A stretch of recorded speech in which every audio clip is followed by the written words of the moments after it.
What was the reason that you decided to start a podcast? I'm asking because you could have done anything. You could have had Facebook ads. You could have had a meetup group. You could have had a book. All of these options. What made you decide that the podcast was the route to go to build your business? Man, great question, Adam. And thank you for having me on the show. Thank you for having me. I'm sure your listeners are wonderful. So guys, the reason why I started a podcast is because I wanted to get expertise, advice out to my audience on topics that I necessarily wasn't the master or expert on. So I figured that the podcast platform would give me that perfect space to allow me to bring on guests, dig deep, see exactly how do they do what they do, and make sure that there's actionable steps in that interview for my audience that listens as well, so they can go out there and take action right away. That was my goal.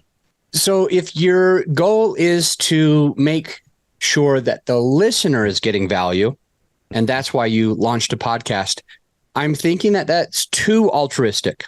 It's too altruistic. It doesn't mean that it's not true that you didn't want that, but I'm hoping that you also get some benefit for yourself. Like, are you getting more deal flow? Are you getting more coaching clients? Are you getting more of anything? Are you wanting to learn yourself, but also passing it on to them?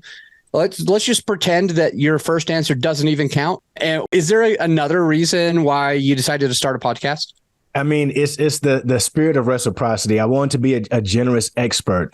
I wanted to definitely be a go-giver for sure. And I wanted to figure out how could I make it in a package platform where it really helped people, and it helped me as well. Like you say, I'm not doing anything just for nothing. It's all for some reason or some personal benefit as well.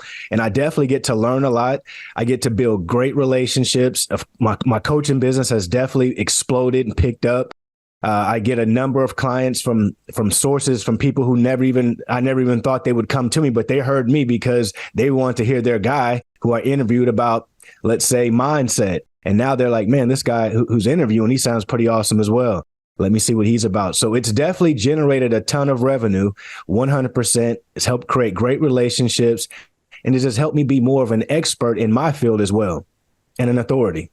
Shaun, you mentioned a coaching business, and I think that our listener probably has a coaching business. So I want to dive into that. You mentioned that it grew your coaching business. Some people said, hey, I want to hear that person talk about mindset. And so now they're coming to you, they're finding you, you're spreading your word, and you said it's working. So I want to find out, like, if I'm a brand new podcaster and I have a coaching business, just like you, or a similar type of thing where I'm coaching, I'm mentoring, I'm consulting on building somebody in this business or that business. For you, it's real estate.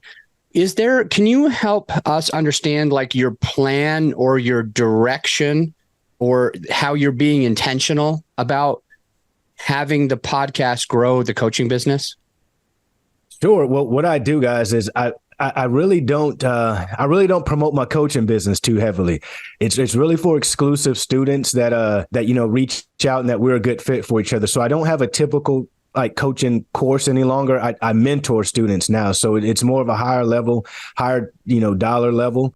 And those folks who reach out, they're doing so because, again, they're listening to me speak with high level folks in other areas. They understand that I know what I'm talking about. I know what I'm doing. Or if I don't, I say, hey, I stay in my lane and I let them stay in their lane. But this is how we get that information. So I absolutely leverage all the information to grow my coaching business, but it mainly is just to grow relationships with my businesses overall, which is my real estate business, the coaching business, and mainly my virtual assistant company.